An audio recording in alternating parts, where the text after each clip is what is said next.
Hola y bienvenidos a la información económica. El Fondo Monetario Internacional revisó al alza su pronóstico de este año para América Latina. En concreto, el organismo sube la previsión de crecimiento en el continente. En su conjunto, la entidad indica que las economías latinoamericanas crecerán un 3%, un aumento del 0,5% respecto de su estimación de abril. Pero más allá de esta región, el panorama que dibuja el FMI es más sombrío. La economía mundial se enfrenta ahora a la desaceleración de Estados Unidos, China y Rusia y a una inflación de riesgo persistente. Según el informe, la economía mundial crecerá solo un 3,2% este año. El año anterior, el crecimiento mundial fue del 6,1%. Conectamos con Jesús García en Nueva York. Jesús, ¿qué tal? El reporte del FMI no es alentador, pero llama la atención que prevea un mayor crecimiento de lo que pensaba para América Latina, pese al impacto de la guerra en Ucrania y la inflación. Cuéntanos. Pues es muy interesante. Antes de entrar de lleno en eso, son pésimas noticias para los miembros del G7, la OTAN y para China. Y entrando justamente en esos elementos, la guerra de Ucrania es la cereza amarga de este pastel porque ahí se intensifican otros problemas. O sea, seguiremos viendo alta inflación, alza de precios, problemas en las cadenas de suministro y una posible crisis alimentaria que impactará también a América Latina. También nuevos brotes de COVID que podrían afectar los suministros, pues podría ser. Sin embargo, el fondo tiene buenas noticias para Latinoamérica, como bien mencionas, principalmente para Brasil y México, aunque digamos en término global para la región es positivo. Las albrisas de crecimiento, sin embargo, podrían retroceder hacia finales de año o inicios del 2023, cuando se esperan mayores efectos de la desaceleración económica. También, aunque da muy buena previsión para América Latina, el Fondo Monetario Internacional alerta de posible aumento de deudas en economías emergentes, que son las economías latinoamericanas, como ya lo estamos viendo en Argentina. Bueno, y los tres motores de la economía mundial, Estados Unidos, China y la Unión Europea, se están resistiendo más de lo previsto. ¿Qué impacto puede tener esto?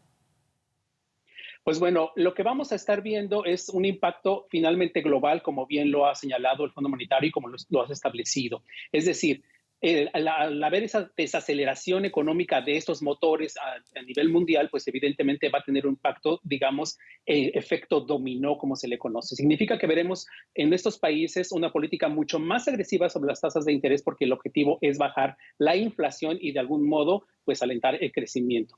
Esta misma semana, la Reserva Federal de Estados Unidos marcaría una nueva alza de 100 puntos bases, todavía está en el debate y el jueves, por ejemplo, la Secretaría del Tesoro dará una conferencia de prensa que anunció justamente poco antes de que entrara yo a este reporte. También hay expectativas sobre los efectos de los acuerdos en Medio Oriente realizados por la administración Biden con un impacto directo en Europa y, por supuesto, también el costo de los energéticos en toda la región. Hoy también Estados Unidos liberó 20 millones de barriles de petróleo en la Reserva Estratégica que también tendrían un impacto, digamos, en el mercado a nivel internacional.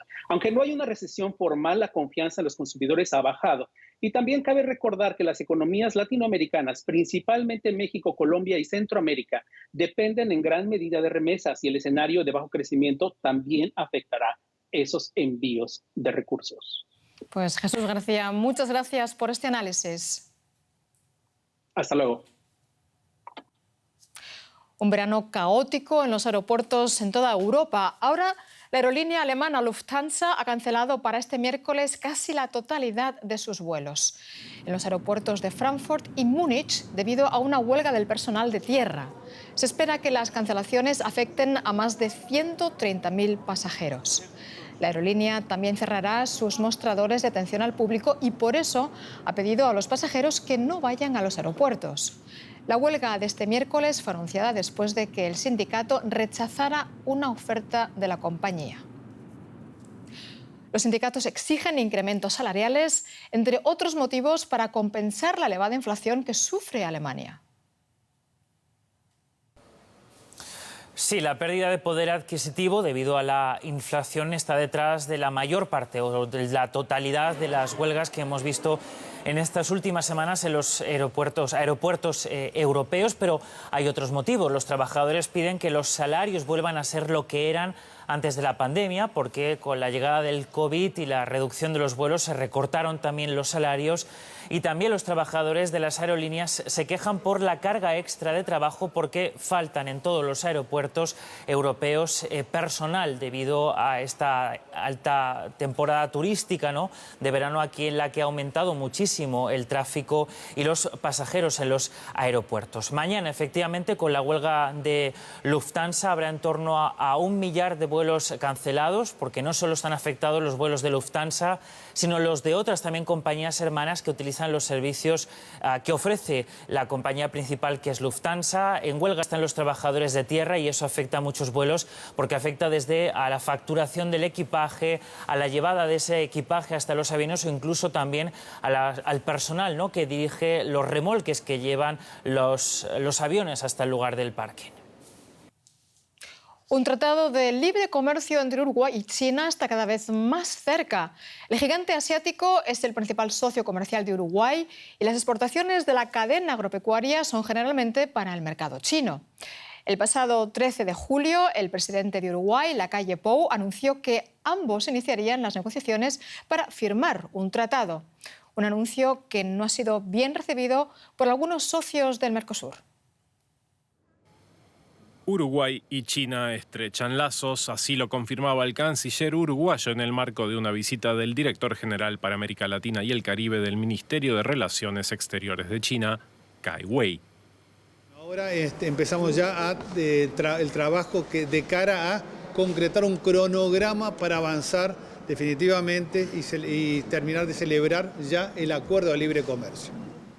El mercado chino es crucial para la economía uruguaya. En 2021 las ventas al exterior del país sudamericano totalizaron 11.549 millones de dólares, un crecimiento del 43% frente al registro de 2020. Las exportaciones al país asiático ese mismo año alcanzaron los 3.277 millones de dólares, el 28% del total exportado por Uruguay. Ya el pasado 13 de julio, el presidente uruguayo anunciaba que ambos países iniciarían las negociaciones para firmar un tratado de libre comercio. Días después, durante la cumbre de Mercosur, resaltó que su país avanzaría en la negociación y avisó a sus socios del bloque de que la idea es la de ir todos juntos. Sí, por supuesto. Ya el Mercosur se ha dado infinidad de flexibilidades. Una de ellas es precisamente los tiempos de negociación. Así que en ese sentido no nos cerramos a la posibilidad de que nosotros culminemos nuestro acuerdo de libre comercio con China y después en distintos tiempos y ritmos se incorporen otros países de miembros. Una iniciativa secundada por China. Estamos abiertos al libre comercio tanto con el Mercosur en su conjunto como con un respectivo país miembro.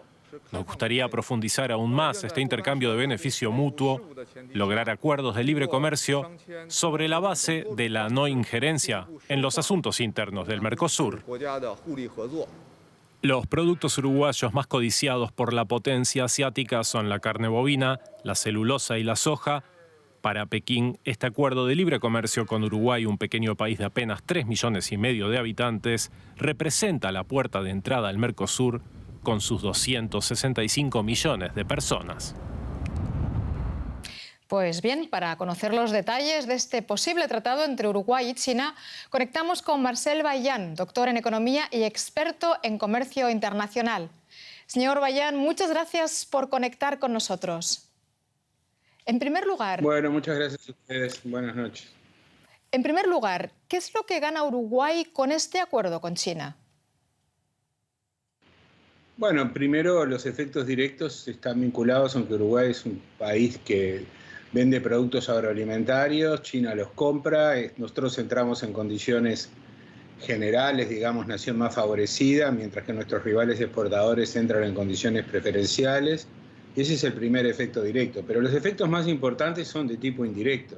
En particular, digamos que Uruguay empieza a transitar la recuperación de la autonomía en lo que refiere a la política comercial con terceros mercados, que en el contexto de lo que ha sido el proceso dentro del Mercosur ha sido muy poco dinámica, por no decir que no ha tenido casi resultados. Bueno, y como decíamos, los lazos comerciales entre Uruguay y China son muy estrechos, pero ¿existe algún riesgo para el país latinoamericano? ¿Cree usted que se puede caer en una excesiva dependencia de China, como advierten algunos? Bueno, yo creo que eso en el mundo, la manera de hacerlo y de no caer en una dependencia implica tener un balance de mercados. El primer balance de Uruguay es su propia región, pero en esta nueva etapa, hoy mismo el presidente anunció en una reunión en la Unión de Exportadores que Uruguay iba a pedir el ingreso a la negociación en el Acuerdo Transpacífico, el CPTPP, ¿no? Es decir, que eso forma parte de la estrategia de tener un balance y una diversificación de nuevos acuerdos. Los países que han empezado estrategias extrovertidas con el resto del mundo no tienen 1 o 2 acuerdos, tienen decenas. Y yo creo que ese es el camino que tiene que seguir Uruguay y que creo que empezó a transitar. De acuerdo, pues muchas gracias, Marcel Bayán, experto en comercio internacional, por este análisis desde Montevideo. Y para terminar, nos vamos a México. Allí el Gobierno ha reconocido que los costos del proyecto conocido como Tren Maya, una obra emblemática del presidente Andrés Manuel López Obrador, se han disparado hasta casi triplicarse. Según informó hoy el mandatario, la inversión será de entre 15.000 y 20.000 millones de dólares, mientras que en 2018 López Obrador había proyectado un costo cercano a los 6.000 millones de dólares. Uno de los motivos del aumento de la inversión se debería al cambio del diseño del tren, que pasaría de ser impulsado por diésel a ser híbrido, con la mitad de su operación eléctrica.